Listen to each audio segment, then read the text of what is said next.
relato que eu fiz esses dias na rede social sobre atividade física, o quanto que isso me ajudou a ter melhor saúde física e saúde mental. Mas eu vou lembrar a palavra. Mas, então, desse assunto, praticar atividades que você gosta sobre esse tópico, o que a gente está comentando agora é sobre filme. E como que a gente pode vincular isso com essa ideia de que não é uma atividade aleatória que, só estou passando o tempo. Realmente tem uma produtividade que você pode extrair daquilo que você está fazendo, daquela atividade. Sim, é o que a gente chama de ócio criativo, né? Você está ali naquele momento, mas assim, na verdade, só abrir um parênteses, né? Abrir e lembrar de fechar ele depois. Porque quando a gente fala de ócio criativo, de utilizar coisas que a gente gosta e acabar inserindo isso no trabalho também, tem os dois lados, né? O lado positivo é você estar ali se permitindo descansar, o corpo, né? O corpo. Mas se você estiver, isso é algo que eu tenho trabalhado em mim, não ficar no filme o tempo todo tentando associá-lo com o meu trabalho. Porque aí ele deixa de ser um descanso e passa a ser trabalho. Sim, verdade. Entende? Então, assim, até dá para, não, eu vou assistir esse filme hoje. E aí, a gente trabalha, e isso entra demais na saúde mental, que é trabalhar o presente. Eu estou assistindo um filme agora. Esse filme já está lá, a Netflix já me diz que tem 1h e 49 minutos. Então, trabalhar a mente para estar presente ali 1h e 49 minutos.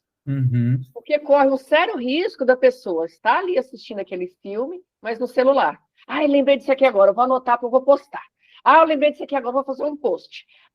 Sabe? E vamos ser sinceros, não para. E vamos ser sinceros que, assim, muitas vezes a gente faz 2, 3 atividades ao mesmo tempo, inclusive ver televisão, escutar música e mexer no celular ao mesmo tempo. Isso, e ainda costuma dizer que é muito inteligente que dá conta de muita coisa ao mesmo tempo. E não dá. O nosso cérebro não dá conta. Então, o que vai acontecer? Ela vai fazer várias coisas e não vai fazer nada. Porque ela não estará presente em nenhuma das 3. Então, verdade. O ideal é fazer uma coisa de cada vez. Eu estou assistindo um filme, eu vou assistir um filme. Não, a não ser que... não, deu vontade de comer a pipoca. Ok, uma combinação boa. Aí você interrompe o filme e vai fazer a pipoca. Sim. Né? Não ficar com a TV ligada, ouvindo e lá fazendo a pipoca. Você perde a cena. De repente tem uma imagem ali que é extremamente importante, mas você não viu, você perdeu porque você estava fazendo pipoca. E olha que engraçado, esses dias, mais recentemente, eu tenho me proposto, o Marcos sabe disso, o Marcos é colega de trabalho, eu tenho me proposto a estudar mais inglês. Então, eu preciso aprimorar o inglês.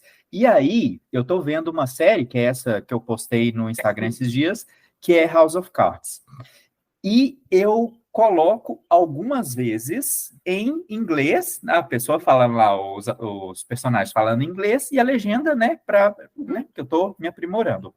Só que o cansaço mental, depois de uma série de 50 minutos, esse cansaço mental é tão grande, tão alto esse cansaço, que se eu for maratonar e ver um segundo episódio, ou for fazer alguma outra coisa, né, em relação a filme e série, tem que ser em português, porque eu já não consigo mais prestar atenção e tentar aprender ali o inglês e aproveitar e tô vendo a cena e, né, tendo esse momento de ócio criativo. Só que o cansaço vem. Então, de certa forma, a gente consegue ser produtivo, eu acredito nisso, que, né, não precisa também a gente, em absoluto, falar, eu só consigo fazer uma coisa de cada vez, nunca eu vou conseguir fazer 2 coisas ao mesmo tempo. A gente, eventualmente, faz mais coisas ao mesmo tempo, não com a mesma qualidade, mas faz.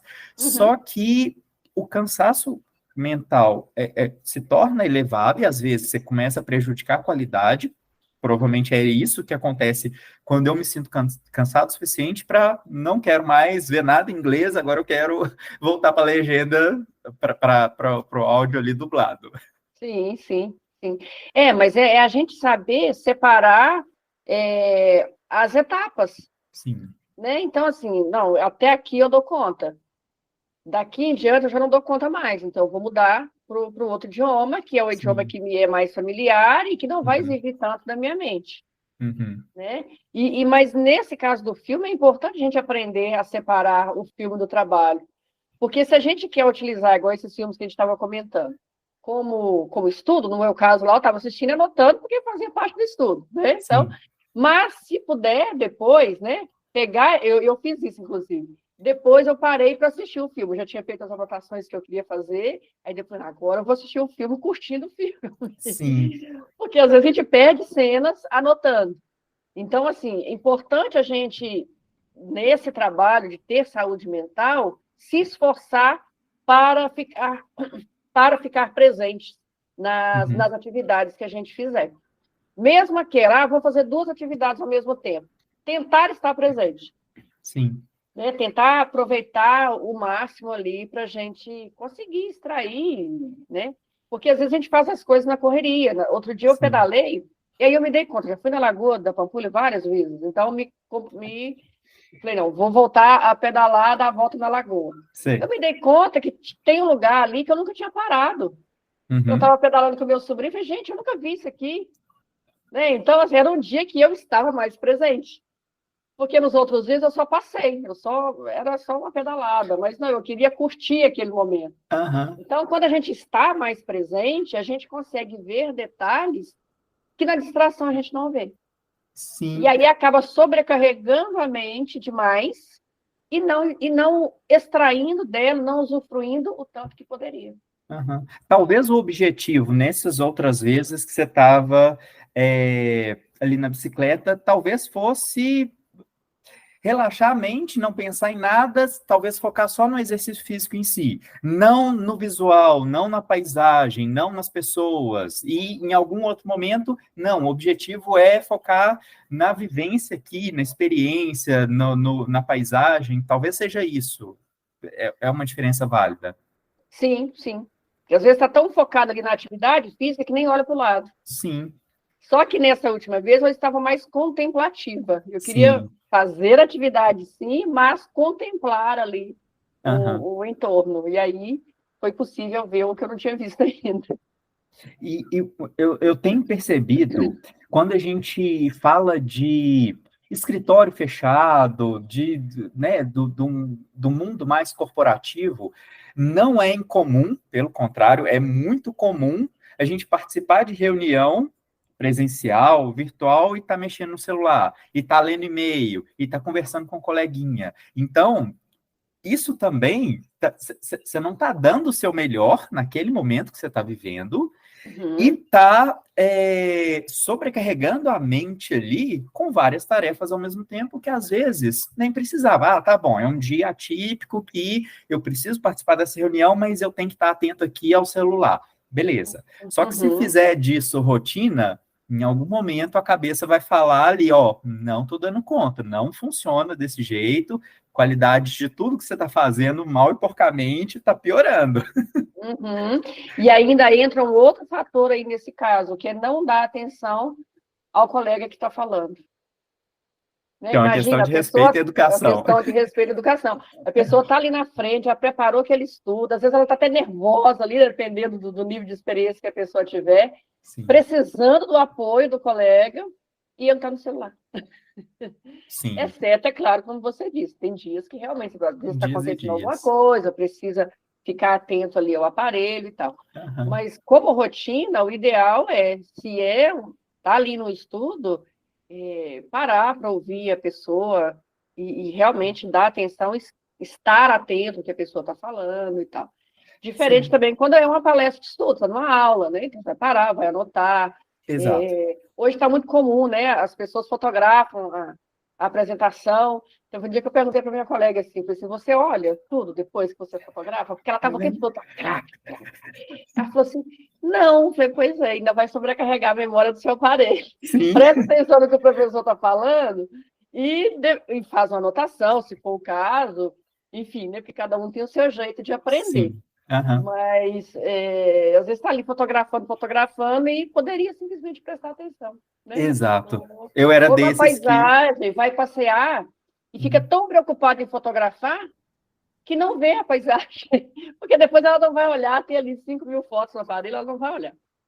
Exato. Eu era desses que parava para prestar atenção, eu anotava muito pouco, provavelmente só os tópicos, alguma coisa assim, bem por alto, mas prestava atenção. Eu, sinceramente, pouco estudava para a prova, qualquer coisa do tipo, porque eu estava realmente presente ali nas aulas.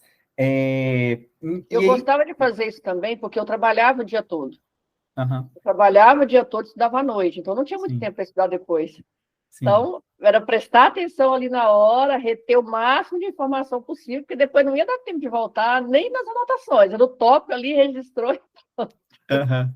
E aí, nessa questão, para fechar esse tópico de o que isso tem a ver com a saúde mental? Porque, afinal, sobrecarregar a mente com diversas tarefas ao mesmo tempo, em alguma hora a mente vai falar que chegou, você está tendo burnout, você está tendo crise, você está tendo depressão, que não consegue fazer nada, não consegue entregar nada, ou faz com qualidade deprimível, porque está fazendo um monte de coisa ao mesmo tempo. Então, tem relação com produtividade, com negócios, com fazer dar certo, que é, né, até o tema dessa nossa conversa, e focar ali em alguma coisa específica e não em tudo ao mesmo tempo, que, afinal, não vai dar certo, né? Uhum, sim.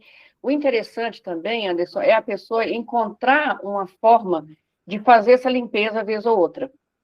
Porque tem pessoas que, de fato, são muito agitadas, e se não fizer várias coisas ao mesmo tempo, elas vão se sentir ociosas, aí entra toda uma questão até lá da infância, de padrões que talvez a pessoa esteja repetindo, de achar que tem que trabalhar o tempo todo, que não merece descanso. Imagina, eu vou descansar 15 minutos depois do almoço, não importa alguma, estou à toa. Né? Então, eu já passei por isso, tá? Então, pode ser isso também, e a pessoa sente aquela necessidade de ter que trabalhar. Outro dia eu ouvi uma frase que eu achei extraordinária, de uma consteladora, uma professora de constelação, dizendo que a gente não herda doença, a gente repete padrão. E, de fato, Às vezes a pessoa está naquele padrão, dizendo assim, eu herdei isso aqui da minha mãe. Não, você não herdou, você está copiando aquilo que a sua mãe fazia, você está copiando aquilo que seu pai fazia. Então, o que é interessante? A pessoa vai adoecer mentalmente, sim, emocionalmente, energeticamente e fisicamente. Porque é uma sequência. O físico, a parte física, é a última que adoece. Então, quando chega a manifestar no corpo físico, é porque os outros já adoeceram.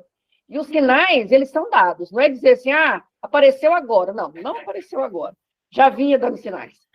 A memória começou a falhar, uma dorzinha ali, um dente que começa a travar, começa a ranger, enfim, uma dorzinha de cabeça com uma certa frequência. Então, são vários sinais, né? Cada um o corpo vai reagir de uma forma, que é dado para a pessoa olhar para aquela situação, olhar para aquele problema. Olha, tem um distúrbio aqui, olha, porque eu não estou dando conta, o corpo vai dizendo isso através das emoções.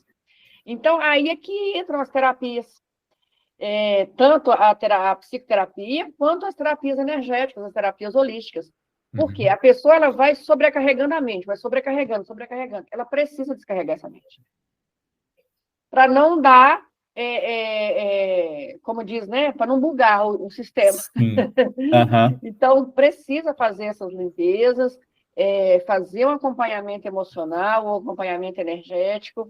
Eu tenho clientes, por exemplo, que vêm uma vez por mês. Sim. É só mesmo a manutenção.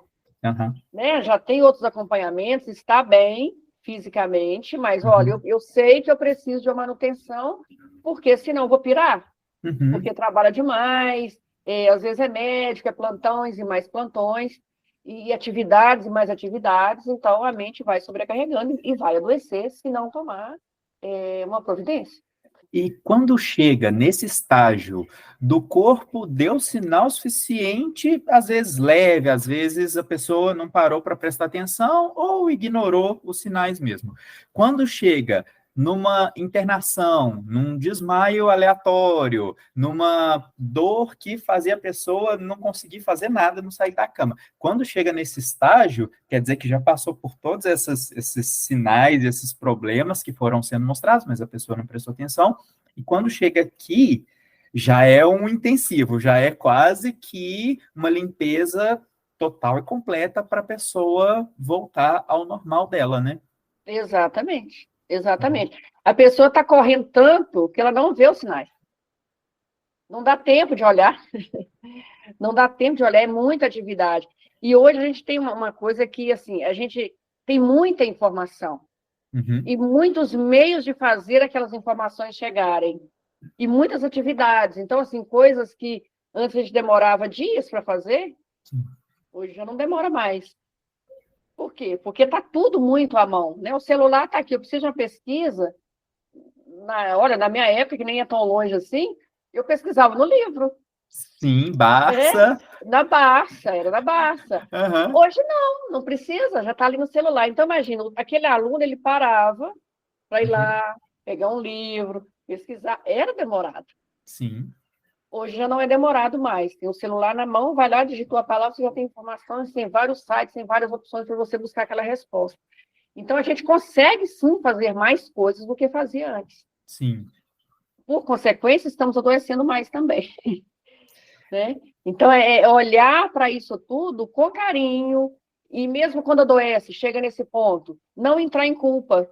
Nossa, devo ter recebido o sinal, não prestei atenção. Não prestou, não prestou. Então, agora, o que nós podemos fazer? Daqui agora para frente. Já foi. Né? O que tinha que acontecer, já aconteceu. Então, agora, vamos caminhar daqui para diante de uma forma diferente. Aí é que entra o processo também de reeducação mental da pessoa. Porque, imagina, ela procura que seja a terapia holística ou a terapia convencional, vamos chamar assim. Ou mesmo o psiquiatra, né? Ele vai tomar medicamento. Dependendo da situação, precisa mesmo do psiquiatra. Sim. Mas se a pessoa não muda a forma de agir, vai repetir. Ela está tendo uma cura temporária ali, só que não mudando os hábitos e a forma de ver o mundo, daqui a pouco vai passar por isso novamente. Vai passar por isso novamente. Teve um caso... Só que aí o que acontece? O corpo começa a ficar debilitado, né? Claro, nosso corpo é muito resistente, resistente. Mas se você começa a não dar atenção, não cuida, eu gosto de dizer para meus alunos assim, você quer ser um bom magnetizador?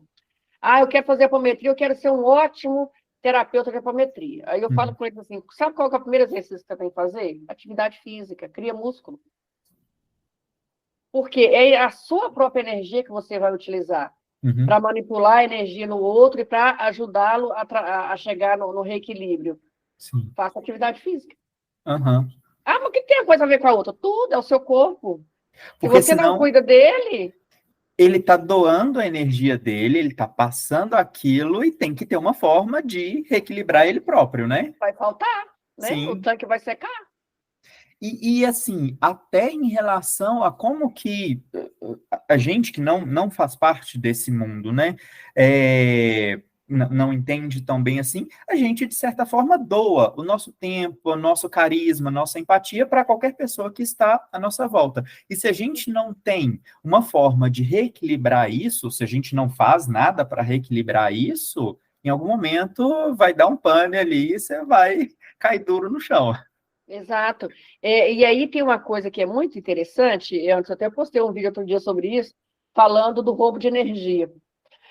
Porque quando nós interagimos o tempo todo, seja presencial, seja à distância, seja, né, enfim, interagimos, convivemos. Só que, às vezes, a gente vai para essa interação de peito muito aberto. Né? Então, chega num ambiente, e às vezes aquele ambiente está pesado psiquicamente. Né? E não é assim, não é dizer que alguém mandou coisa ruim para lá, não é isso. É muita gente pensando ao mesmo tempo, às vezes muita discussão, às vezes discussão nem é briga, não, é movimento mesmo. Sim. Tem uma carga psíquica pesada ali, densa, pesada não, densa. Aí a pessoa chega, e às vezes ela chega num dia que ela não está muito bem. Sei lá, às vezes aconteceu alguma coisa em casa, está meio triste, ou seja, a frequência está baixa. Ela chega lá e ela não dá conta daquela carga psíquica, que está muita. Aí ela adoece. Pode ser um adoecimento temporário, não é adoecer de ficar de cama, não. Mas pode ter uma queda, caiu pressão, baixou pressão, aí não sei o que, aí vai... Só que aquilo pode se tornar repetitivo. Sim. E aí a importância da pessoa tomar os devidos cuidados na proteção energética. E tem exercícios simples de fazer, que a pessoa consegue se proteger. Né? Porque, às vezes, a gente tem aquela falsa ideia de lugares específicos onde tem contaminação. Não, o nosso planeta é contaminado. O que a gente precisa fazer? Se trabalhar da melhor forma possível para não entrar nessa contaminação. Sim. Estar no mundo sem ser do mundo. Porque aí a gente vai conseguir caminhar de uma forma mais saudável. Eu já adoeci muito, até aprender. Ainda, de vez em quando, eu passo alguns perrengues, mas Sim. bem menos. Nossa, aí 2% comparando com o que há 20 anos atrás. Sim, porque essa interação, por meio dessa interação, a gente doa e recebe energia. Então, se a gente está doando mais, às vezes sem perceber, às vezes sem querer, às vezes o contexto favorece que a gente se doe mais do que recebe. Aí até veio à mente, você falou aí, até veio à mente a questão de uma palavra que está muito em alta, que é ambiente tóxico, pessoa tóxica, que às vezes é uma pessoa que não tem ou uma visão de querer ajudar como é ajudada, de ter a empatia, não sei se é exatamente isso, não tem muito essa certeza, mas uma pessoa que está no momento que ela só quer sugar o que for possível, e aí junto suga sua energia, suga sua vontade de querer fazer bem, e tem pessoas... sua emoção. Exato, e ao longo do tempo, isso é extremamente prejudicial. Então, como a gente estava falando aqui, o que a gente pode falar de limpeza? Como que pode ser essa limpeza? O que a gente faz para se limpar energeticamente, para conviver nesse mundo difícil? Então, tem algumas técnicas que dá para a própria pessoa fazer, mas eu gosto também de dizer que, às vezes, é bom a gente pedir para um outro, porque aí tem os dois lados, né? O primeiro é você se perceber necessitando de ajuda, né? Porque não é simples. É muito mais comum a pessoa dizer, não, eu posso te ajudar. Eu posso ajudar, eu vou dar, eu dou, e fica só doando. Sim. Mas o receber é um exercício desafiador para algumas pessoas ainda. Então, quando a gente pede para uma outra pessoa fazer uma limpeza ou fazer uma proteção, seja amigo ou seja mesmo no processo terapêutico, é a gente se colocando no lugar de preciso de ajuda. Sim. E o outro é a socialização também. Então, eu consigo interagir com outras pessoas, buscar outros recursos. Ou a terceira opção seria mesmo começar a aprender práticas para se proteger. E aí você vai procurar um outro quando chegar numa situação que realmente você não dá conta de fazer sozinho. E aí sim, pedir ajuda. Eu gosto também de falar, tem muita gente que faz curso de apometria comigo e nem é para trabalhar como terapeuta. Sim. É para se proteger. É para aprender recursos, primeiro entender como que o processo energético acontece, seja ele de uma forma de manipulação psíquica, energética, para beneficiar o outro, como para prejudicar, né? Que a gente sabe que tem muita gente que faz isso mesmo. Então, mas se a gente não sabe como que funciona, fica até difícil para se defender, né? E também para aprender práticas, para se proteger. No caso da apometria, a gente utiliza a energia do Sol para, através dos comandos eletromagnéticos, utilizar a energia do Sol para fazer a limpeza tanto do ambiente quanto de pessoas, de animais, de organizações. Então, assim, é uma ferramenta que dá para usar em qualquer situação. Agora há pouco eu participei de uma reunião e a pessoa achou estranho, porque eu falei assim, dá para a gente atender um recém-nascido como um idoso de 120 anos. Então, é um campo extenso, que era uma pessoa de marketing tentando falar de persona, vai ficar até difícil fazer uma persona para isso, né? Mas, enfim, a gente acaba traçando, né? Mas, enfim, então a gente utiliza a energia do Sol para fazer essa limpeza, E uma forma, né, que é da forma como Lacerda ensina no livro dele, que foi quem canalizou a apometria, que é a pirâmide. Então, a gente cria campos energéticos no formato de pirâmide para ajudar aquela pessoa a ficar mais protegida. Então, aquele campo caminha com ela. Onde ela for, ele vai acompanhar. E como é de uma frequência mais alta, então, o que acontece? Quando a pessoa interage com a frequência mais baixa, aquela frequência não tem acesso a ela, porque ela está dentro de uma proteção numa frequência elevada. Tem outras ferramentas, como algumas linhas utilizam a chama violeta de Saint-Germain, outros utilizam a bolha rosa ou a bolha dourada. Quem é voltado mais para a religião católica vai utilizar o manto de Nossa Senhora como proteção, o escudo de São Miguel, a espada de São Miguel Arcanjo. Enfim, tem várias formas, tem várias situações e práticas e técnicas que a pessoa pode fazer para se proteger. Mas a maior proteção, né, independente dessas todas, que acabam sendo um pouco ritualísticas também, é o autoconhecimento. Porque quando você consegue entender, que foi o meu caso, quando eu entendi o que é que me fazia passar mal, ou seja, quando eu passei a conhecer o meu corpo, conhecer a minha energia, conhecer como que, né, como que eu penso, como que eu entro nos lugares, aí a proteção ficou mais eficaz. Olha que ponto interessantíssimo, Ademildes. O primeiro passo é meu. O primeiro passo, a primeira coisa que tem que acontecer não é eu culpar o outro, que o outro é assim, o outro é assado, o outro não é assim como eu gostaria que fosse. As coisas lá acontecem desse jeito. Não é isso. É eu me conhecer, eu saber de mim e eu decidir o que eu quero fazer a partir daquilo, como que eu quero seguir. Se eu quero realmente melhorar as coisas para mim e, obviamente, para o meu entorno, ou se eu quero simplesmente empurrar com a barriga e deixa a vida me levar, a vida leva eu. Exato. O que normalmente não é bom, porque se deixar a vida me levar, a vida leva eu, quer dizer que se for para um lugar que você não gosta muito, você tem que simplesmente baixar a cabeça e falar, eu escolhi seguir sem ser com meus próprios pés. Exato.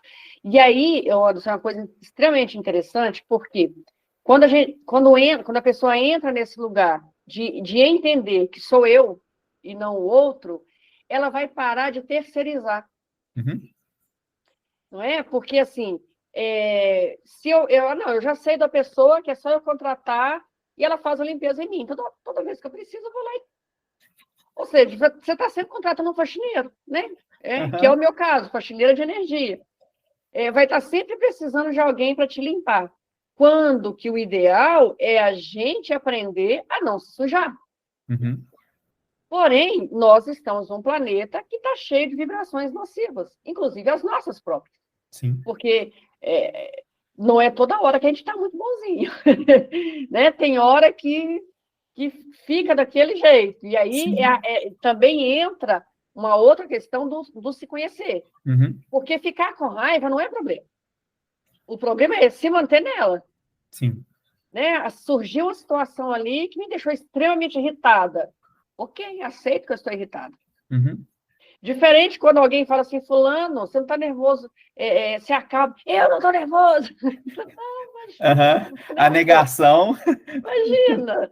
Não então, funciona. Assim, negar é muito pior. O negar também leva ao adoecimento. Sim. Né? Então, assim, quando a gente entende, não é comigo, sou eu. Ah, mas o outro faz assim, o outro é o outro. E você não vai mudar o outro.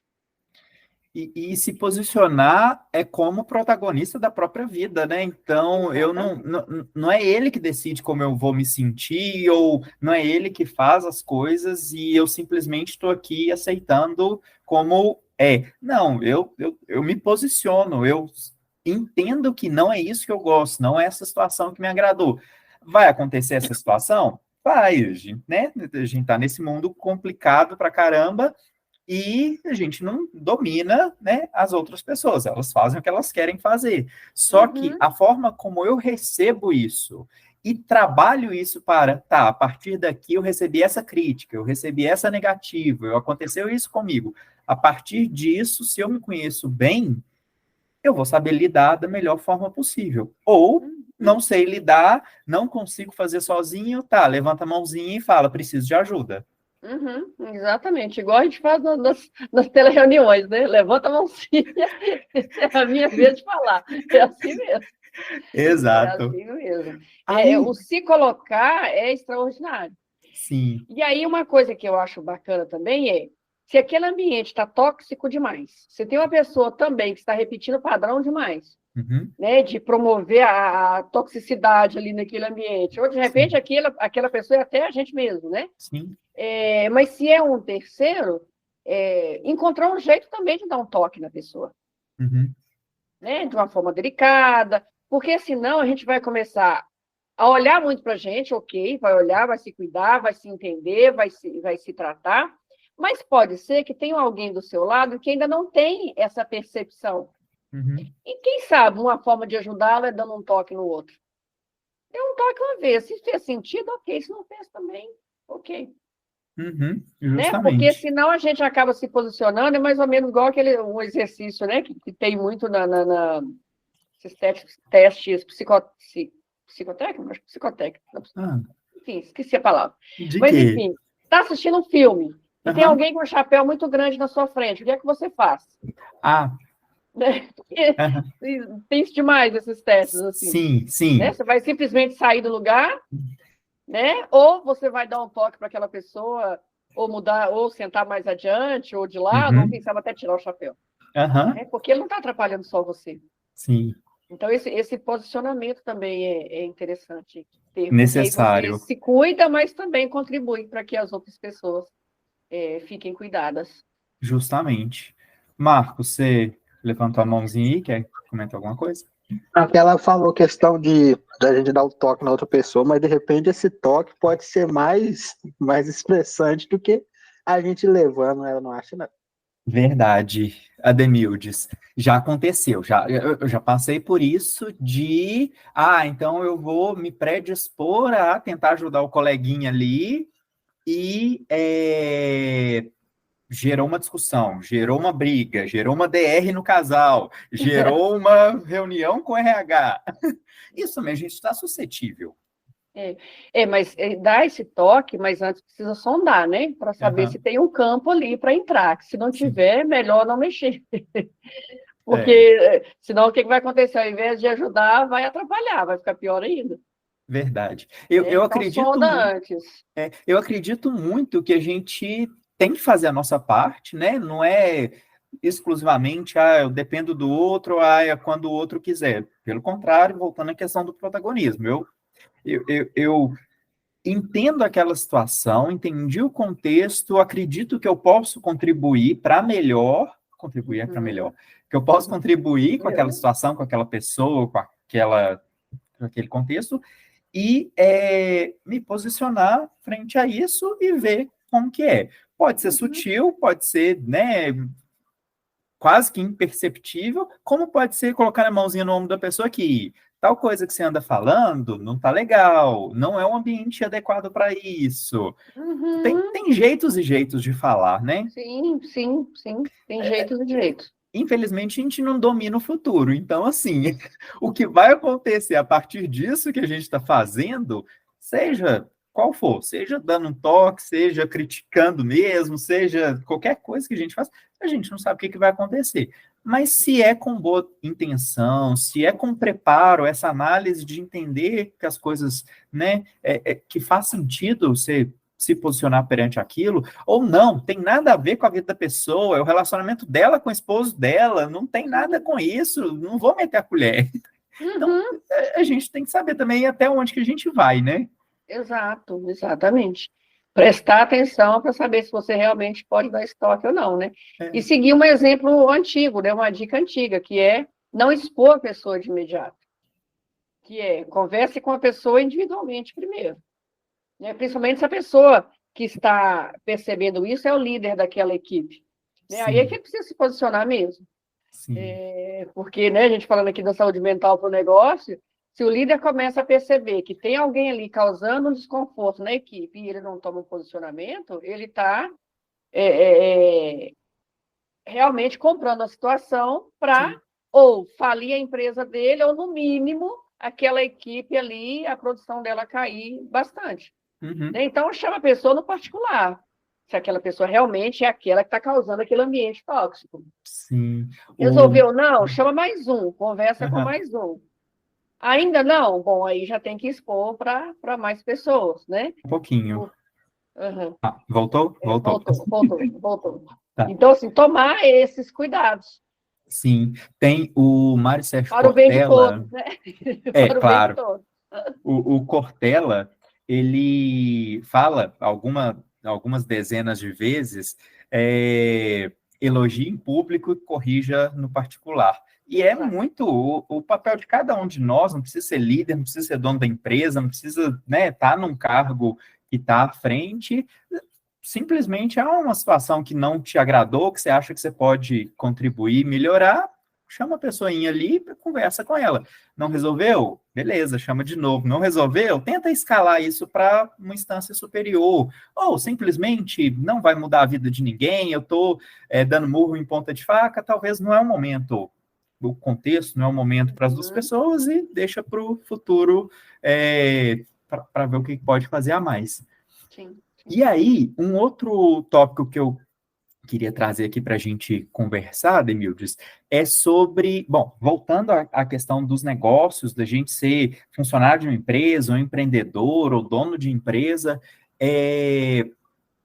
alguns itens que também têm relação com saúde mental e com o sucesso dos negócios, que a gente falou um pouquinho de exercício físico.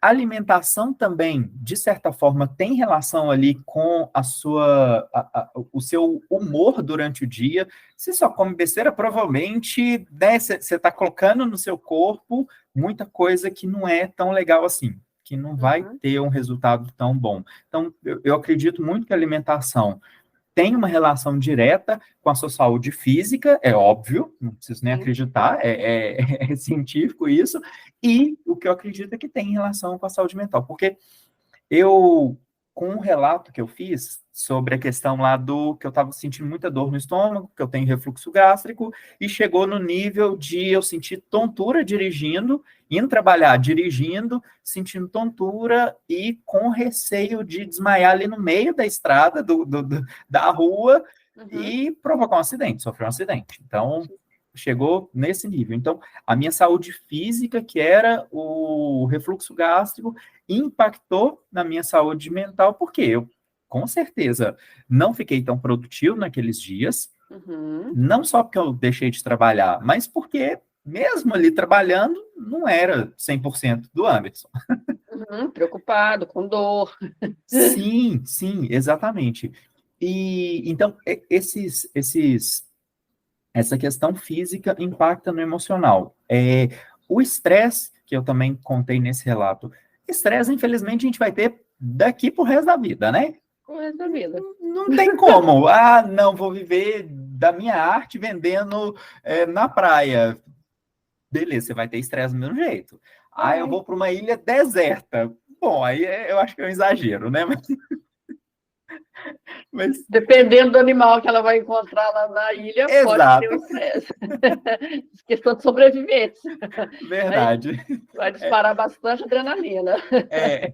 É outro nível, né? Na pirâmide de Maslow, que está aqui na parte da base de sobrevivência, provavelmente você vai ter esse nível de o que eu como hoje. Exato. E no nível de empresário, de empreendedor, de funcionário de empresa, a gente está um pouquinho acima na pirâmide de Maslow, que a gente já tem garantida a sobrevivência, em teoria, né? Mas, em teoria, a gente tem garantia de sobrevivência, de alimento diário, e a gente está preocupado com outras coisas, como ascensão social, como comprar coisas, fazer viagens. Provavelmente isso também tem relação com Não acho que comprar coisas e fazer viagens por si só tem que ter relação com a saúde mental.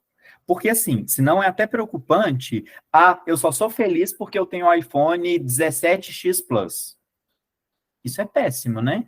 Eu só sou feliz porque eu tenho tal coisa. Não porque eu sou, porque eu me propus a melhorar como pessoa. Não, é porque eu tenho tal coisa, porque eu fui em tal lugar. Ah, é porque eu fui em Paris, então eu sou feliz por causa disso.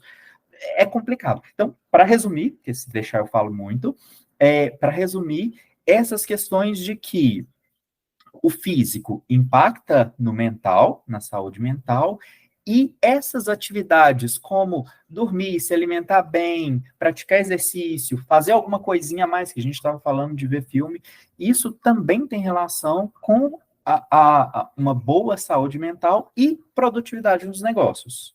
Uhum. Falei besteira? Não, de jeito nenhum. Mas voltando lá na alimentação. A gente é o que a gente come. Justo. Né? A gente é o que a gente ingere. E esse alimento, é muito interessante isso, porque a gente não come só comida. Né?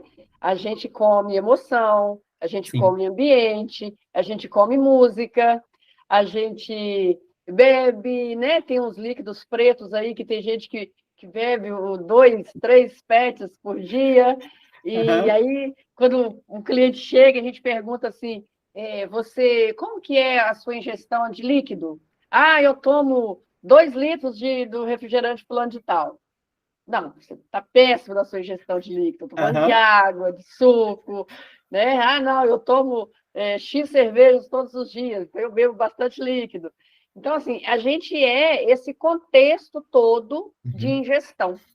Né? Então, assim, eu uma vez fiz uma experiência com magnetismo com 3 tipos de rock. Foi extremamente interessante como que os aparelhos vibraram com um rock ou com o outro, né? Eu me baseei naquela experiência do Dr. Emoto, da água, que falava, né, algumas palavras, deixava ali, congelava e depois fotografava. É extremamente interessante essa experiência. E como o nosso corpo, né, mais de 70% é água, então tudo que a gente escuta vem para o corpo. E aí uma pergunta que eu gosto de fazer, que tipo de música que a pessoa está ouvindo? Né? Porque aquilo também é alimento. Qual é a altura, qual é a mensagem? O ritmo é muito bom e a gente dança, mas qual que é a mensagem? Às vezes a pessoa está naquele ritmo, que é ótimo, sim, mas o que é que está chegando ali naquela mente? Que tipo de informação que vai chegar e ficar? Né? Porque ouvir uma vez ou outra não é problema nenhum. Né? Quando a gente fala de contaminação energética, não é entrar e sair de um ambiente uma única vez que você vai ficar contaminado. Não é, é permanecer lá. Foi 1, 2, 3, 10 vezes. Bom, aí você já começou a criar sintonia com aquele local, com aquela pessoa, com aquela situação. Aí sim pode haver a contaminação. Mas então a alimentação é todo esse pacote. Sim. E aí você falou né, já temos a sobrevivência garantida. Ok, temos a sobrevivência garantida, mas isso não significa ter uma boa alimentação. Né? A pessoa pode ter sobrevivência garantida, poder almoçar e jantar no melhor restaurante que tem na cidade, mas ela vai ficar no fast food. E aí, para comer de vez em quando, ok. Né? Mas todos os dias, aí qual é o qual o nutriente que aquele alimento tem? Então, isso vai acabar gerando um desequilíbrio no físico, que, como todos os corpos estão interligados, se desequilibra um, desequilibra o outro. E aí a pessoa faz aquela alimentação super pobre, em termos de nutrientes, e fala que não está dando conta de trabalhar. Eu já tive casos de pacientes de clientes de falar assim, eu acho que eu estou com obsessão. Porque eu não consigo, porque eu estou desmaiando, porque não sei o quê. Quando foi ver, sabe o que era? Má alimentação. A pessoa não comia. Estava obsidiada por ela mesma. Né? Porque o que é obsessão? É você ter a intenção de fazer o mal para o outro. Né? Fazer aquele procedimento para prejudicar o outro. Se a pessoa está se prejudicando, era uma alta obsessão. E pode ser... E aí vai ocorrer esse adoecimento. Vou lá para a ilha deserta. Leve a minha mochila de comida. Seja as barrinhas, as cápsulas, o que for, porque eu não sei o que eu vou ter de comida lá. Né? O outro filme lá, o que conversava lá com a bola. Então, quanto... Náufrago. Náufrago. Maravilhoso esse filme. Maravilhoso. Mas olha quanta dificuldade. Estava num lugar maravilhoso, estava num lugar lindo. Mas gerou estresse ali? Muito. Gerou muito estresse. Mas estava um lugar maravilhoso, paradisíaco. Então, o estresse, ele permeia, né, também a nossa vida. Sim. Quando a gente quer muito uma coisa, você está trabalhando para aquilo, também gera um estresse. Sim. Só que o estresse é um lado positivo, né? Que é o movimento ali que você está fazendo para concluir um estudo, para fazer uma viagem, enfim, para o que for. Sim. Mas aí é um estresse temporário, você entra e sai. Quando esse estresse da agitação, do nervosismo, ou o estresse gerado pela depressão, às vezes, né? Aquela depressão de prostração, porque tem a outra também que é da agitação. Então, tudo isso vai o quê? Ocasionando adoecimento. E aí, dentro da empresa, na equipe, ou na eu-equipe, né? Porque às vezes trabalha sozinho, aí entra a solidão. Mas tudo eu, tenho que pensar nisso, tenho que pensar naquilo, é o dinheiro, é o cliente. E aí é comum as pessoas perguntarem para terapeutas, né? Se terapeutas ficam estressados. É claro que fica. Óbvio que fica. Você é terapeuta naquele momento, quer dizer, a gente é terapeuta o tempo todo, mas está exercendo aquela função diante do cliente. Sim. Mas até o cliente chegar, é um trabalho como o outro. Sim. Vai precisar de marketing, vai precisar de criar conteúdo. Tudo faz parte da vida do terapeuta também. Chegou, não, agora é hora de meditar, né? Pegar o exemplo aí mais clássico, é hora de meditar. Então, esse professor de yoga não estressa nunca. Mentira, claro que estressa. Só que ele tem os momentos de sair desse estresse. Mas para encher a sala de aluno, né? Até a gente aprender a materializar de uma forma mais suave, né? Porque quando a gente fala de energia, se a gente soubesse ainda trabalhar 100% com energia, não geraria estresse. Porque tem para todo mundo. Principalmente quando a gente fala de terapia. Eu sou mestre em Reiki também. O Reiki que eu aplico é completamente diferente do Reiki que você aplica. Então, vai ter o cliente que vai querer receber Reiki de mim, mas vai ter aquele que vai querer receber de você. Então, assim, se a gente soubesse olhar para isso com um pouco mais de leveza, até de criatividade, e aprender de fato a trabalhar com a energia, com o magnetismo, estava todo mundo bem. Não precisaria nem de terapia, que estava todo mundo estava todo mundo resolvido. Estava sem emprego, Ademilton, não pode. Não, já teria mudado né, para outro planeta, inclusive, né, que estava todo mundo resolvido, não precisa nem ficar aqui mais. Uma coisa que você comentou, me veio à mente a palavra autossabotagem, que às vezes, até não consciente. A gente não tem essa clareza de que eu estou me autossabotando naquilo que eu estou me propondo. Eu começo uma coisa e nunca termino. Começo várias coisas e nunca termino. Não adianta nem eu começar, porque eu sei que eu sou ruim naquilo que eu faço, não vai dar certo. Assim, é um pessimismo que te acompanha ali para a vida. É uma autossabotagem. E aquilo te impede de testar, te impede o seu potencial de ser mais do que aquilo que você é naquele momento. Inclusive, eu não lembro agora quem falou, mas eu tenho isso para mim, que a gente não é, a gente está. Então, eu estou em um tanto de coisa que eu faço nesse momento, que eu sou nesse momento, que eu tenho nesse momento, mas daqui a pouco, amanhã, daqui a 10 minutos, eu posso ser outra pessoa, eu posso ser diferente, eu posso estar, que é a palavra, em um outro contexto.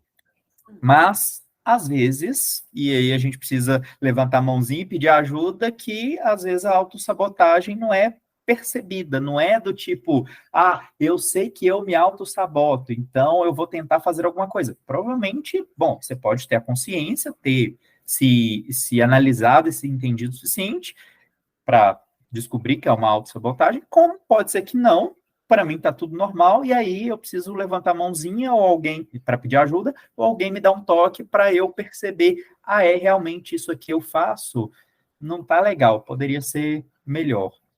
Então, né, tem essas questões de ou eu peço ajuda ou alguém me mostra. Mas a pessoa que se sabota, ela não faz porque quer. Ela não tem consciência. Não tem consciência do que está fazendo. Até que alguma situação que pode se apresentar de uma forma um pouco mais gritante, e aí ela se dá conta, nossa, de novo.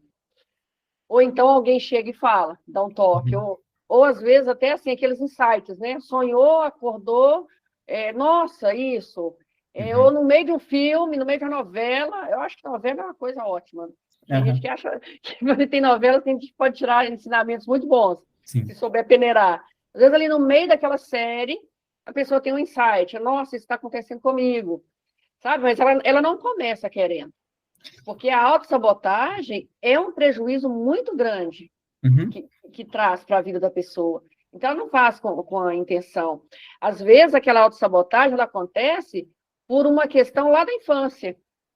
E aí entra uma outra terapia para a gente trabalhar, que é trabalhar a criança interior. Né? Que às vezes aconteceu lá na infância, e a criança interior, ela é carrasca.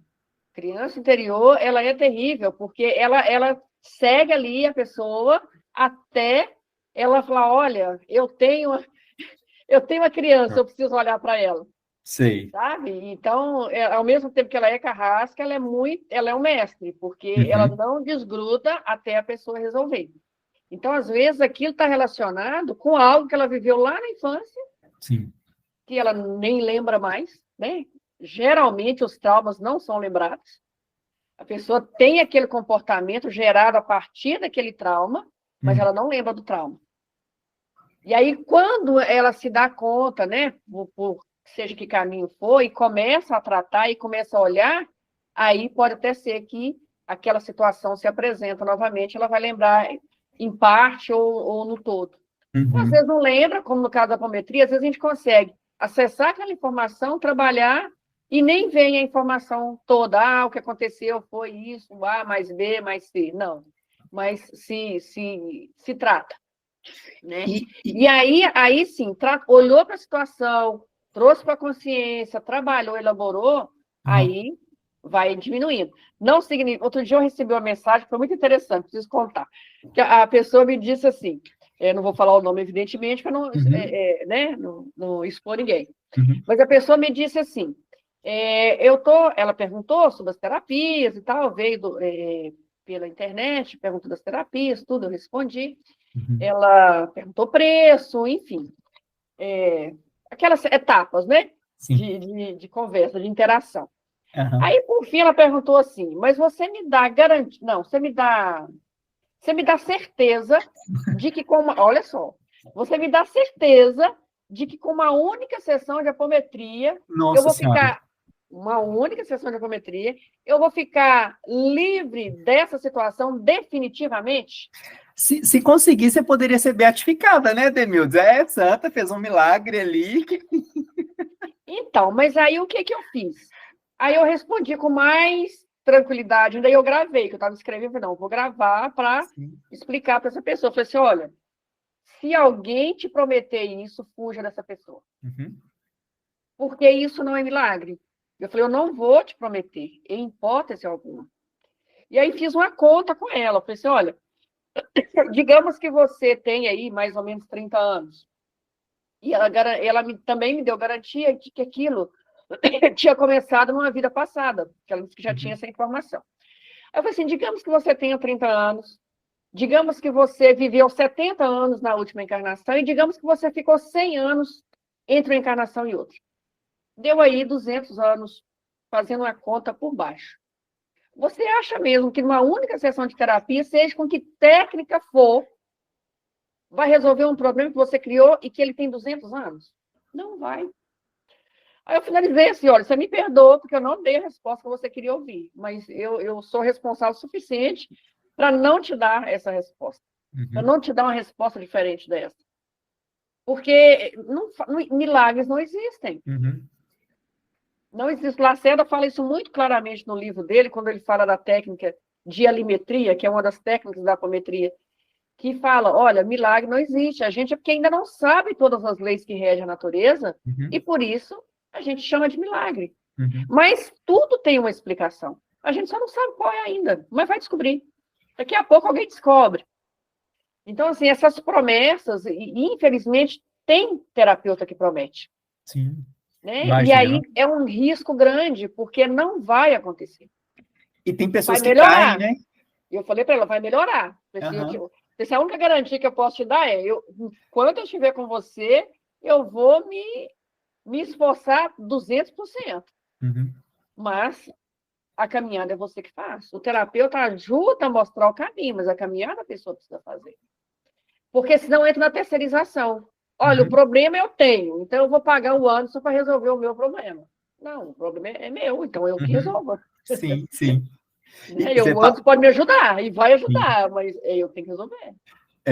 Você falou aí que, né, eventualmente tem no mundo diversos tipos de pessoas, então tem gente que mente, que esconde a verdade e promete coisas que não são possíveis de cumprir. E o pior que tem pessoas que caem nessas histórias. Sim. E aí, provavelmente, se chegar uma pessoa dessa, que já caiu numa história dessa, se chegar uma pessoa assim para você, ela já tem um trauma ali, talvez não seja um trauma, mas já tem uma vivência, uma experiência. Mas é um traumático. Extremamente ruim, já chega considerando que não vai funcionar nada, mas alguém falou para ela que ela tem que resolver daquela forma, e aí o seu trabalho é 3 vezes, 5 vezes pior, porque você ainda tem que tirar uma experiência ruim da vida da pessoa ali, né? Exatamente. Mas acontece. Acontece.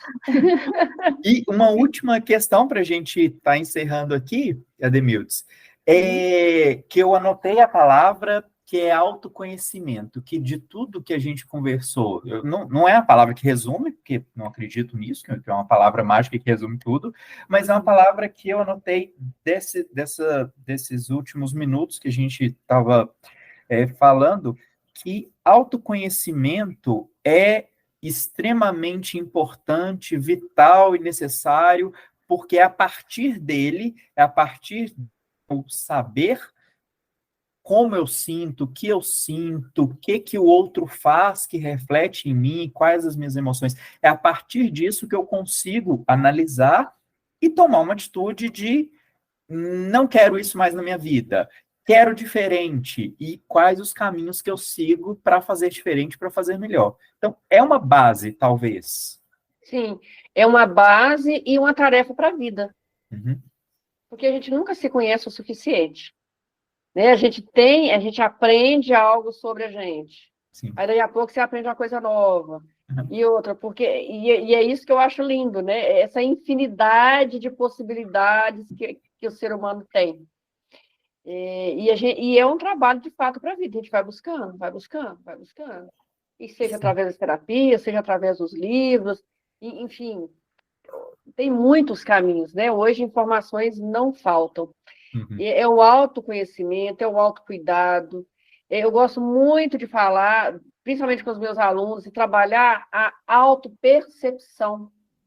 Porque quando a gente aprende a perceber, né? Quando a gente começa, quando a gente afina o faro mesmo de sentir a energia, fica mais fácil. Porque, igual a gente estava falando de lidar com pessoas, a gente não sabe o que o outro pensa. Graças a Deus, né? A gente não sabe, né? E que nem o outro sabe o que a gente pensa. Mas se a gente aprende a sentir, a perceber o outro, facilita a vida. A gente evita uma discussão, por exemplo. Você chega próximo da pessoa, você sente que ela não está bem, que ela não está para conversa, você já não vai nem começar. Mas se você não tem essa percepção, você vai, aí, fulano, o que você tem? Não, fulano, daqui a pouco, às vezes pode, não tenho nada. Porque ela não quer conversa. Mas pode ser que daqui a uma meia hora, aquilo já passou, e aí pronto, volta às boas. O fulano não está com raiva de você, ele só não está bem naquele dia. É uma maturidade que a gente aprende com a vida e com as experiências. Então, nasci ontem, hoje eu já sei ler a pessoa. Não sabe. Não. Você vai provavelmente fazer coisa errada para entender. Ou, melhor do que, mas a gente não é assim, né? Melhor do que fazer coisa errada para aprender, seria, olha, tal pessoa já passou por isso. Ela está me contando a história dela, a experiência dela, de que ela aconteceu isso com ela, ela fez tal coisa que foi para melhor, ou fez tal coisa que foi para pior, então não vou fazer isso. Então, as experiências dos outros podem fazer a gente tomar caminhos melhores sem precisar viver aquilo. Mas reinventar a roda, né? Exato. Só que parece que a gente gosta de reinventar a roda e gosta de, em alguns momentos, vou colocar minha mão no fogo porque eu quero ver se é quente mesmo. Por mais que o outro tá me falando que é, que queima, que dói, eu vou colocar minha mão, porque eu nunca senti isso. E talvez não seja a melhor das coisas, mas a gente faz também, né? Mas tem uma coisa que é ótima, que é o quê? Ouvir os mais velhos, que é isso que você está falando, né? Dar valor para quem chegou antes. Só que, se a pessoa não está presente, ela está na correria, ela nem vai ver que tem um idoso passando perto dela. E nem precisa ser tão idoso assim, não. Sabe? Se a pessoa tem 50 anos, o outro tem 20, gente, tem 30 anos na frente aí. Por mais modernidade que tenha, por mais que o mundo tenha mudado, e mudou nesses últimos 30 anos, mas tem algo que não tira, ninguém tira do outro, que é a vivência. Sim. É o como ele passou por aquela situação. Então, como é que o Anderson passou por isso? Eu vou ouvir o Anderson. O Anderson já passou por isso. Então, não que eu vou saber, que ele vai saber se colocar no meu lugar. Não tem jeito, porque cada um sabe o tamanho da dor que tem. Sim. Mas, se ele já passou por uma situação parecida, é interessante ouvi-lo. Outro dia, uma amiga me ligou e eu achei o máximo que ela passou a mensagem assim. Eu já achei o máximo o início da conversa. Ela falou assim, mandou uma mensagem, você pode falar? Acho ótimo isso. Né? Porque aí, se você pode assim, se não pode não, né? Eu já consigo fazer isso. Aliás, eu faço isso muito bem. Falar não é problema. Não posso. Ou então, não, eu posso. Naquele horário eu podia. Aí ela falou assim, eu estou passando por uma situação que eu sei que você já passou, eu queria te ouvir primeiro. Ela estava passando uma situação lá no casamento dela. Aí ela falou, eu queria te ouvir, porque você já passou por isso. E eu estava perto quando você passou, então agora é a minha vez. Como é que foi para você? Eu falei, olha, posso te falar a minha experiência aí, e posso te falar o que hoje, depois da situação ter acontecido, como que eu faria se eu tivesse a experiência de hoje. Sim. Isso eu posso fazer. Parece que deu certo, porque ela conseguiu lá, me escutou, aí parece que ligou para outra pessoa também, escutou. Não, então agora eu já posso juntar com o que eu penso e tomar a decisão. Nossa, eu achei muito sábio, porque é isso, eu ouvi o que o outro já passou, o que ele pode me ensinar, o que eu posso aprender com a experiência. Sim. Tem que ter humildade para entender que o outro tem coisas importantes, relevantes para me ensinar, porque se também eu sou soberbo, eu acho que eu sei de tudo, porque eu vi um vídeo na internet falando que aquilo e eu coloco aquilo como verdade absoluta, ou qualquer coisa do tipo, eu tenho que ser humilde para entender, olha, o que ele sabe, o que ele já viveu tem valor. Pode ser que não seja o mais interessante para eu fazer nesse momento. Não é exatamente o meu contexto, não é exatamente a forma como eu enxergo a vida, mas o que ele fala tem valor. Só que, para isso, voltando lá no comecinho, para a gente fechar, eu não posso estar no celular enquanto eu estou numa reunião, porque eu não estou prestando atenção em nenhum dos dois. Eu não posso estar fazendo 5 coisas ao mesmo tempo, porque eu não estou, de fato, dando valor àquela pessoa ou que ela está passando ali de informação importante. Então, tudo bem que o mundo mudou e que a gente tem que estar conectado quase que o tempo todo, mas se a gente se propõe a fazer alguma coisa, e em teoria é para fazer bem feito, se doe para aquilo, né? É alguma coisa que eu tenho para mim, às vezes a gente, né? Eu mesmo não me dou por completo, mas é algo que eu tenho que trabalhar, que eu sei que eu tenho que trabalhar e que acredito que todos tenhamos que fazer, se eu estou me propondo a ver um filme, então que eu esteja vivendo aquele filme a ponto de aquele filme é o meu mundo. Se eu estou lendo um livro, se eu estou vendo uma informação, estou fazendo qualquer coisa, trabalhando que seja, o que eu estiver fazendo, que eu esteja naquilo, que eu esteja presente. Então, se eu estou ouvindo uma pessoa falando da experiência dela, que eu esteja de fato presente ali, escutando, e tem até... Eu ouvi uma vez essa diferença entre ouvir e escutar. Não sei se é exatamente isso, mas de que ouvir eu ouço com o ouvido e posso estar fazendo qualquer outra coisa. Mas se eu estou escutando, eu estou aberto a receber aquela informação, juntar com o que eu tenho de informação em mim e decidir o que eu faço da vida. É tão louco que tem curso de escutatória. Sério? Esse eu nunca vi, não. Tem curso de oratória e tem curso de escutatória. Ou seja, alguém ensinando o outro a escutar. Pensa bem. Então é necessário. Então tem pessoas que não estão escutando o suficiente. Exato. Mas tem uma pessoa muito sábia que quando a gente começar a parar para ouvi-la, tem muito para nos ensinar, que é nós mesmos. É a gente começar a olhar para dentro. Né? Porque eu estou Ademildes, você está Anderson, mas nós não somos Ademildes, nós não somos Anderson. A gente é um pacote de sei lá quantos mil anos. Então tem muita experiência aí. Tem muito conhecimento aí. E quando que a gente vai começar a se ouvir? O dia que parar para se ouvir. Tirar um tempinho, sabe aqueles tempos aleatórios? Sem hora marcada? Vou parar agora. Mas vou parar. E não precisa, uma coisa que eu já comecei a compreender, ainda não está 100%, mas já estou caminhando, é que não precisa ser muito. Sabe? 5 minutos por dia. Que você parar e falar, eu agora estou comigo, fecha os olhos, ou fechar o olho é bom, porque aí não distrai, né? Não dispersa.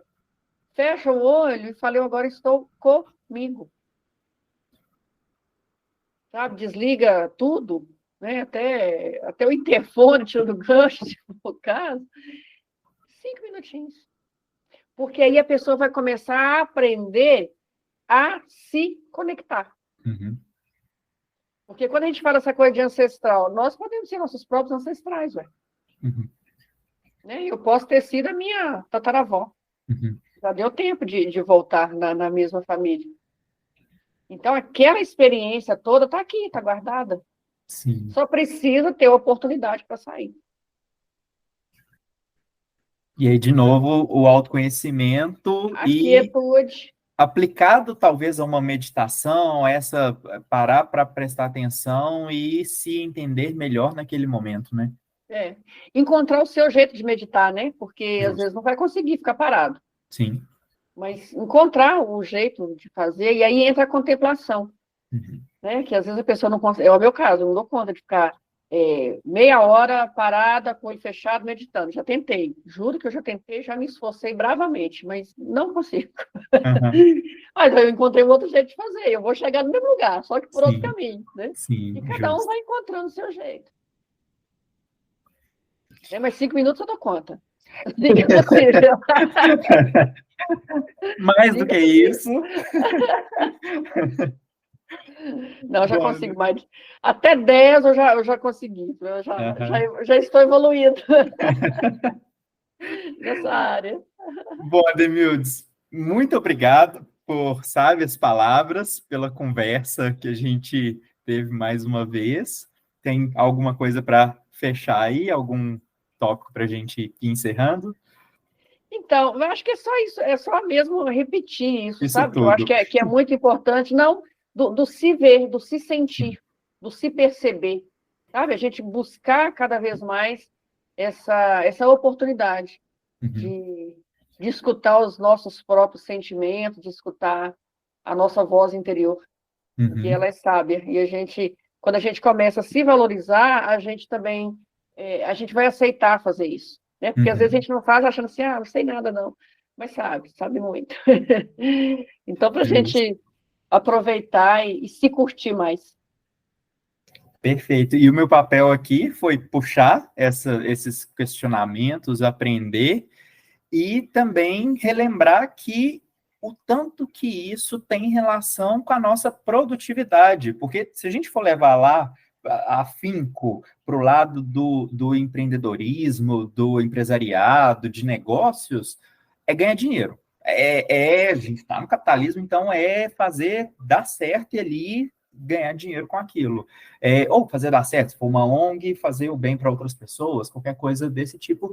Mas se a gente... Mas mesmo a ONG, se não ganhar dinheiro, ela não vai para frente. Exato, não sobrevive o suficiente não sobrevive. Para ajudar outras pessoas, exatamente. Mas tudo isso, toda essa produtividade aplicada e o sucesso nos negócios, seja eu sou funcionário de uma empresa, eu sou empreendedor, eu sou estudante, sou qualquer coisa que quer fazer aquilo que eu estou empreendendo dar certo, que eu estou me esforçando dar certo. Tem tudo isso que a gente conversou de saúde física e mental para conseguir lidar com essa diversidade de variáveis para fazer dar certo. Uhum. E você comentou agora no finalzinho que, né, dos caminhos para chegar. Cada um, obviamente, tem os seus caminhos, a forma como vai seguir ali, trilhar para conseguir chegar onde que quer. Só que o autoconhecimento é importante para eu saber o meu potencial, minha capacidade, o que eu preciso melhorar, aprender, e o que eu já sou bom, o tanto que eu sou bom para conseguir aplicar aquilo e chegar ao meu objetivo. Pensar em quais caminhos que eu posso trilhar, ou qual a forma que eu vou trilhar esses caminhos, eventualmente mudar de rota. Uma decisão que eu tomei, falamos em decisão um pouquinho, uma decisão que eu tomei talvez não tenha sido a melhor, de ir lá dar um toque no meu coleguinha, de ir lá e falar com o meu chefe, de ir lá e falar com o meu colaborador, de tomar uma atitude. Então, ter a flexibilidade, ter a sabedoria de que, que eu fui, esse caminho eu trilhei, não deu certo, vou mudar o caminho. E, na necessidade, levantar a mãozinha e falar com outra pessoa, pedir ajuda para que ela te ensine outros caminhos, né? Que a gente não é dono da verdade, existem outros. Uhum. E, eventualmente, não dou conta sozinho, pessoa, profissional, me ajuda. Amigo, parente, cônjuge, pet, a minha cachorrinha me ajuda um pouquinho, né, na minha saúde mental. Mas eu tenho os gatos, tenho 2. Nossos pets. Então, tem tudo isso, tem todo esse contexto que pode ajudar, e a gente precisa saber pedir essa ajuda para a gente conseguir chegar onde que a gente quer. Então... E uma coisa que você falou antes, que acabou que eu falei, não finalizei, que é sobre a felicidade, ter dinheiro para ser feliz. Justo. E, na verdade, é o oposto. É ser feliz para ter dinheiro. Pois tá uma questão que a gente pode puxar para uma próxima reunião, que, às vezes, a gente fica pensando nisso, né? Se eu tenho dinheiro, eu sou feliz, mas estou trabalhando num lugar que não me agrada, que eu não estou fazendo um serviço que eu gosto, que a tarefa é árdua demais, mas eu ganho dinheiro. Aí eu vou gastar esse dinheiro comprando coisas ou fazendo viagens para ser feliz. E aí vai dar um jeito de perder esse dinheiro. Exato. Eu tenho que trabalhar mais. Porque o inconsciente vai dizer, não é isso. E aí a pessoa encontra o inconsciente dela, que vai encontrar um jeito de gastar aquele dinheiro todo. Sim, porque aquilo parece que é a felicidade. Ou o contrário, que é eu fazer só o que eu gosto, mas às vezes nem tá me dando dinheiro, mas eu faço o que eu amo de paixão. Só que como é que sobrevive só fazendo o que ama de paixão? Exato. Se a gente fosse viver de amor, não existiria conta pra gente pagar, né? Mas... exatamente. Amor não paga boleto. Não mas paga. Quando a gente... às vezes a gente não precisa... Às vezes a pessoa ainda não consegue fazer o que ama, mas ela pode amar o que faz. Justo. Né? Perfeito. E aí o dinheiro vai chegar e vai ser um dinheiro abençoado. Né? Que aí ela vai ter aquela leveza para ela fazer as coisas, e aí sim o dinheiro vai ser abençoado. Mas se for pensar o caminho, só, né? Curtir o caminho. Porque senão vai ficar pensando só assim, não, igual você disse, né? Só vou ser feliz se eu conseguir ir para a Escandinávia. Não, você pode ser feliz aqui. Não deu para ir para a Escandinávia, não, mas deu para ir para a Lagoa da Pampulha, ok. Vai para a Lagoa feliz, né? Vai para a Cachoeira feliz. Encontrar... aliás, eu conversei muito sobre isso essa semana, sobre felicidade, que é encontrar momentos felizes. Não a felicidade não é lá o final da estrada, é as etapas, né? Exato. Os pontos de parada. Tem que ser, né? Às vezes a gente pensa que é lá, quando eu chegar na Escandinávia, mas tem que ser, na verdade, tudo que a gente está fazendo no dia a dia até chegar lá, né? Então, é de fato o caminho. Senão fica árduo e doloroso demais. Chato. E às vezes a gente nem chega, porque morre antes de burnout, de infarto, de qualquer coisa que o corpo falou ali, você não escutou e pereceu. Exatamente. Bom, mas a gente pode aprofundar sobre isso numa próxima. Te agradeço demais, Ademildes, eu também. precioso, que eu ando acreditando, ando vendo muito mais sobre isso, que o que a gente tem de mais valor é o tempo, e fico agradecido e feliz que você está gastando um pouquinho do seu tempo comigo. Imagina, não é gasto de tempo, adorei, foi ótimo. Obrigado. Muito bom, é sempre muito bom conversar com você. Ótimo, obrigado. E Marcos, obrigado por estar presente aí. Esse vídeo está sendo gravado, então a gente vai divulgar nas redes para quem quiser depois acompanhar a gente. E mais sobre esses assuntos a gente vai falando aí em nossos perfis. Aproveita e deixa seu @, fala seu perfil aí, Ademildes, por gentileza. Então, é @Ademildes Rodrigues. Joia. Tanto no Instagram, Facebook, no YouTube, é o mesmo, @Ademildes Rodrigues. E o site também? AdemildesRodrigues também.com.br. Perfeito. Então, fica aí para quem quiser conhecer mais e puxar um papo ali com a Ademildes. Fica aqui meu agradecimento e excelente noite para nós. Obrigada, para você também. Foi muito bom. Adorei. Obrigado. Tchau, tchau. Tchau, tchau.